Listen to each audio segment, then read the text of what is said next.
took far too long to replace Kyogo when he left. Yeah. I mean, they've acted pretty swiftly to replace Diaz Ahmed. Well, it's not been confirmed yet. We're just talking about reports. Would he be a direct replacement for him? Different style of player? He's very much a centre forward, so not direct. He wouldn't be playing him out wide.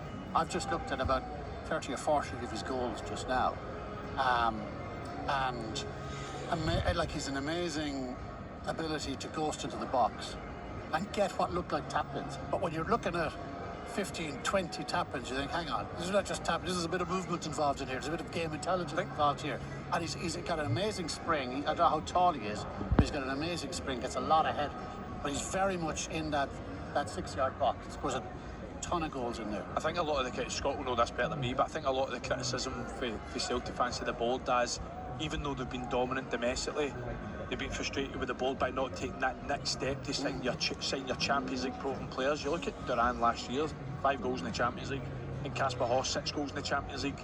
It almost looks as if they're trying to make bigger signings in that market.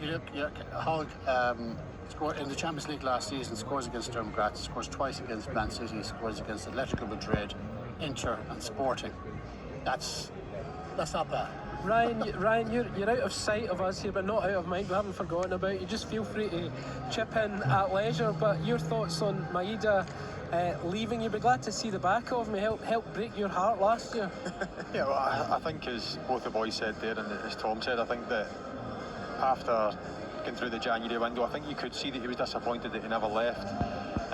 But when the chips were down and it meant the most, I think going into the split, he turned on the afterburners, didn't he? And he was a difference, and especially the last game of the season as well, coming up with that vital goal. I think back to the Motherwell game as well, where he was superb. So yeah, listen, it's a big loss for Celtic.